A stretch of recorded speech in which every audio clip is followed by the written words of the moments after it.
কারণে যারা আহত হয়ে তাদের মূল্যবান অঙ্গগুলা হারিয়েছেন এবং যারা চোখ হারিয়েছেন অথবা হারাতে বসেছেন তাদেরকে কোরিয়া তাদের স্বাস্থ্য বিভাগের পক্ষ থেকে কি সহযোগিতা করতে পারে সেই বিষয়গুলো নিয়ে আমরা তাদের দৃষ্টি আকর্ষণ করেছি। অনেকগুলা জীবন আজীবনের জন্য পঙ্গু এবং বিপর্যস্ত হয়ে যায়।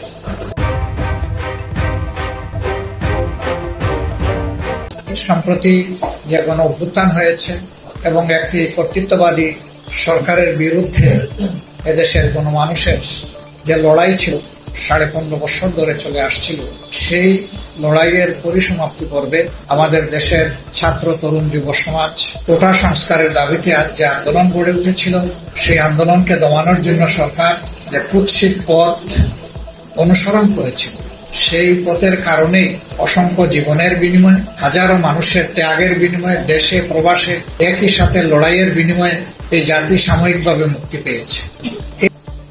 আমরা আলোচনা করেছি সম্প্রতি আন্দোলনে যারা আহত হয়ে তাদের মূল্যবান অঙ্গগুলা হারিয়েছেন এবং যারা চোখ হারিয়েছেন অথবা হারাতে বসেছেন তাদেরকে কোরিয়া তাদের স্বাস্থ্য বিভাগের পক্ষ থেকে কি সহযোগিতা করতে পারে সেই বিষয়গুলো নিয়ে আমরা তাদের দৃষ্টি আকর্ষণ করেছি এবং তারা আমাদেরকে আশ্বস্ত করেছেন যে এই ব্যাপারে তারা ভেবে চিন্তে আশা করছেন তারা যে ভালোভাবে আমাদের কিছু সহযোগিতা করতে পারবেন।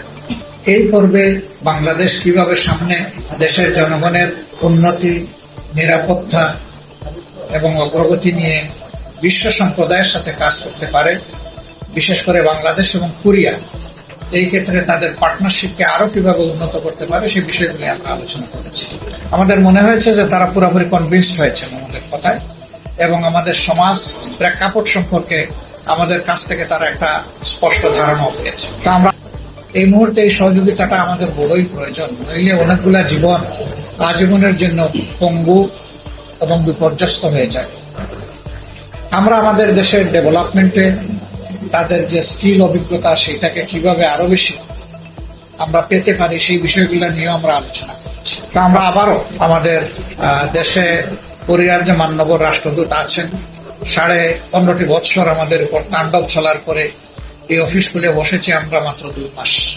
দুই দেশের সম্পর্ক উন্নয়নের একটা চূড়ার দিকে আগাবে এই প্রত্যাশা ব্যক্ত করে আপনাদের সকলকে, আপনাদের মাধ্যমে জাতিকে আমরা অভিনন্দন জানিয়ে এখানে আমার কথা শেষ করছি। এরপর